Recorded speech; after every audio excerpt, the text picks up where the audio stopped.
Hi friends, എല്ലാ കൂട്ടുകാർക്കും പുതിയൊരു വീഡിയോയിലേക്ക് സ്വാഗതം. അപ്പോൾ നമ്മൾ കുറേ ദിവസമായി വീഡിയോ ഒക്കെ ചെയ്തിട്ട് കുറച്ച് തിരക്കിലായിപ്പോയി. അപ്പോൾ ഇന്നത്തെ ഒരു നിങ്ങളെല്ലാവരും കണ്ടിട്ടുള്ളതായിരിക്കും, നമ്മൾ ഒരു പെൻസിൽ വെച്ചൊരു സോയാണ് ചെയ്യാൻ പോകുന്നത്. അപ്പോൾ നിങ്ങൾ പല ആളുകൾ കണ്ടിട്ടുണ്ടായിരിക്കും. അപ്പോൾ കാണാത്തവർക്ക് വേണ്ടിയാണ് ഇന്നത്തെ ഈ വീഡിയോ. നമ്മുടെ 250-350 ഒക്കെ മുടക്കി വാങ്ങുന്ന ഒരു സോൾഡറിങ് നമുക്ക് വീട്ടിലുള്ള ഒരു പെൻസിൽ വെച്ച് തന്നെ ഉണ്ടാക്കാവുന്നേ ഉള്ളൂ. നിങ്ങൾ ഈ വീഡിയോ അവസാനം വരെ കാണുക. കൂടുതൽ പറഞ്ഞ സമയം കളയുന്നില്ല, നമുക്ക് നേരെ വീഡിയോയിലോട്ട് പോകാം. അപ്പോൾ നമ്മൾ ആദ്യം എടുത്തിരിക്കുന്നതെന്ന് പറയുമ്പോൾ ഒരു പെൻസിലാണ്. അത് ഇന്ന ബ്രാൻഡിൻ്റെ ഒന്നുമില്ല, നമുക്ക് ഏത് പെൻസിലും വേണം എടുക്കുക. അപ്പോൾ നമ്മളൊരു പെൻസിലാണ് എടുത്തിരിക്കുന്നത്. അടുത്തായിട്ട് നമുക്ക് ചെയ്യേണ്ടതെന്ന് പറയുമ്പോൾ ഒരു കത്തി എടുത്ത് കുറച്ചൊന്ന് നീളത്തിന്, അതായത് ലെഡ് വരുന്ന രീതിയിൽ നമുക്കൊന്ന് കട്ട് ചെയ്ത് കൊടുക്കുക. അപ്പോൾ നമ്മൾ കട്ടർ വെച്ച് കട്ട് ചെയ്യാത്തതെന്ന് പറയുമ്പോൾ അതിൻ്റെ നിബ്ബ് നമുക്ക് കുറച്ചേ വരവുള്ളൂ, അതുകൊണ്ടാണ് ചെറുതേ കിട്ടുള്ളൂ. അതുകൊണ്ടാണ് നമ്മൾ കത്തി വെച്ച് തന്നെ കട്ട് ചെയ്യുന്നത്. അപ്പോൾ ഇത് കട്ട് ചെയ്യുമ്പോൾ സൂക്ഷിക്കുക, അത് മുന ഒടിഞ്ഞു പോകാൻ ചാൻസ് ഉണ്ട്. എനിക്കത് 2-3 പ്രാവശ്യം പറ്റിയതാണ് മുന ഒടിഞ്ഞു പോയത്. അപ്പോൾ അത് നല്ല പതുക്കെ കട്ട് ചെയ്യുക. നമ്മൾ നല്ല നീളത്തിന് മുന വരുന്ന രീതിയിൽ കട്ട് ചെയ്തെടുത്തിട്ടുണ്ട്. ഇനി നമുക്ക് ചെയ്യേണ്ടതെന്ന് പറയുമ്പം നമ്മുടെ മുനയിൽ നമുക്ക് ചെറുതായിട്ടൊന്ന് ഹോളല്ല, ഒരു കുഴി പോലെ ഇട്ട് കൊടുക്കുക. അതായത് നമ്മുടെ വയർ ചുറ്റാൻ സൂക്ഷിച്ച് നിങ്ങൾ കത്തി വെച്ചൊന്ന് ചെറിയൊരു കുഴി പോലെ ഇട്ട് കൊടുക്കുക.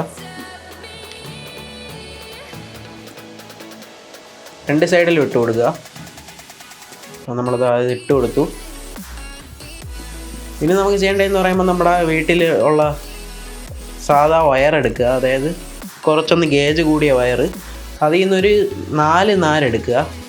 4-3 നാരെടുത്ത് തമ്മിൽ കൂട്ടി യോജിപ്പിച്ചതിന് ശേഷം നമ്മുടെ പെൻസിലിൽ കൊടുക്കുക.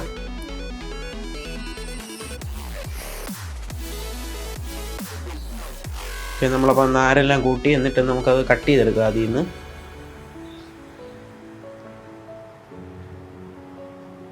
അപ്പോൾ കട്ട് ചെയ്ത് നമ്മൾ ഒരു പെയർ എടുത്തിട്ടുണ്ട്, അതായത് 2 എണ്ണം. നമുക്ക് എന്നിട്ട് ആ പെൻസിലിൻ്റെ നമ്മൾ കുഴി വിട്ടു കൊടുത്ത ഭാഗത്ത് ചുറ്റി കൊടുക്കുക. അപ്പോൾ നമ്മൾ മുകളിൽ ചുറ്റി, ഇനി താഴെയും കൂടെ ചുറ്റി കൊടുക്കുക. അപ്പോൾ എക്സസ് വരുന്നത് കട്ട് ചെയ്ത് കളയുക. അപ്പോൾ ഇനി താഴെയും കൂടെ ചുറ്റി കൊടുക്കുക. അപ്പോൾ ഇതിൻ്റെ വർക്കിംഗ് എന്ന് പറയുമ്പോൾ ഇതിൻ്റെ നടുക്കൊരു റെസിസ്റ്റൻസ് ഫോം ആവും. ആ റെസിസ്റ്റൻസിൽ നിന്ന് ഹീറ്റ് വരുന്നതാണ്. അപ്പോൾ അതിന് ശേഷം നമുക്കൊരു സാധാ വയർ എടുത്തതിന് ശേഷം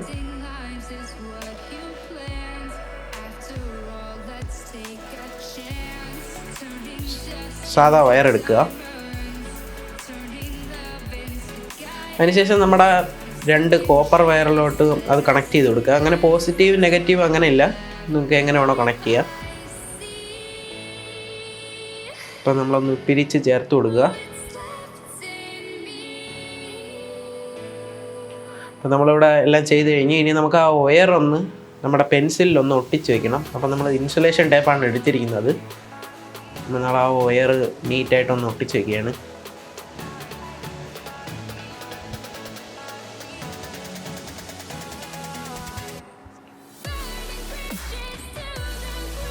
നമുക്ക് ആ എക്സസ് വരുന്നതൊക്കെ കട്ട് ചെയ്ത് കളയാം. ഇനി നമുക്ക് എടുത്തിരിക്കുന്നതെന്ന് പറയുമ്പോൾ 12 വോൾട്ട് 2 ആംസിൻ്റെ ഒരു അഡാപ്റ്ററാണ് എടുത്തിരിക്കുന്നത്. അതിനുശേഷം നമ്മുടെ 2 വയറുകളും അതിൻ്റെ ടെർമിനലിലോട്ട് കണക്ട് ചെയ്യുക. എൻ്റെ കയ്യിൽ ഫീമെയിൽ പിൻ കണക്ടർ ഇല്ലാത്തതുകൊണ്ടാണ് ഞാൻ ഇങ്ങനെ കണക്ട് ചെയ്തത്.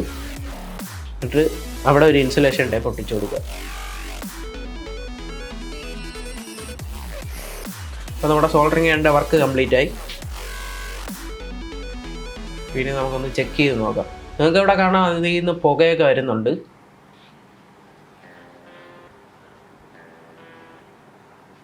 പിന്നെ നമ്മുടെ സോൾഡറിങ് ചെയ്യാൻ ചൂടായി, ഒന്ന് ചെക്ക് ചെയ്ത് നോക്കാം. നല്ല അടിപൊളിയായിട്ട് നമ്മുടെ സോൾഡറിങ് ചെയ്യാൻ വർക്കാവുന്നുണ്ട്. ലെഡൊക്കെ നന്നായിട്ട് തന്നെ വരുന്നുണ്ട്.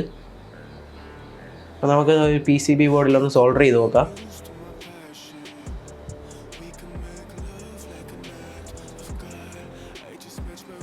നന്നായിട്ട് തന്നെ സോൾഡർ ആവുന്നുണ്ട്. അപ്പോൾ നിങ്ങളിതെല്ലാം ഒരു വീട്ടിലൊന്ന് ട്രൈ ചെയ്ത് നോക്കുക.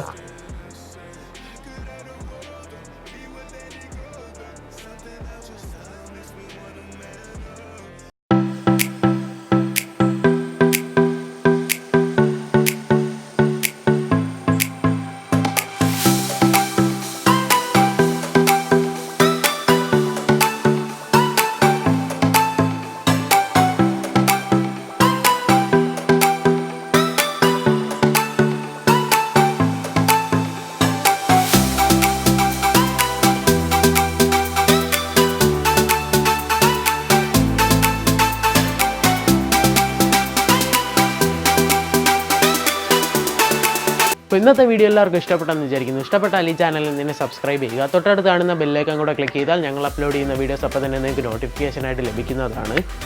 അപ്പോൾ ഈ നമ്മൾ പെൻസിൽ വെച്ചുണ്ടാക്കിയ സോൾഡറിങ് നിങ്ങളെല്ലാവരും വീട്ടിലൊന്ന് ട്രൈ ചെയ്ത് നോക്കുക. വളരെ എളുപ്പത്തിൽ തന്നെ നിങ്ങൾക്ക് ഉണ്ടാക്കാവുന്നേ ഉള്ളൂ.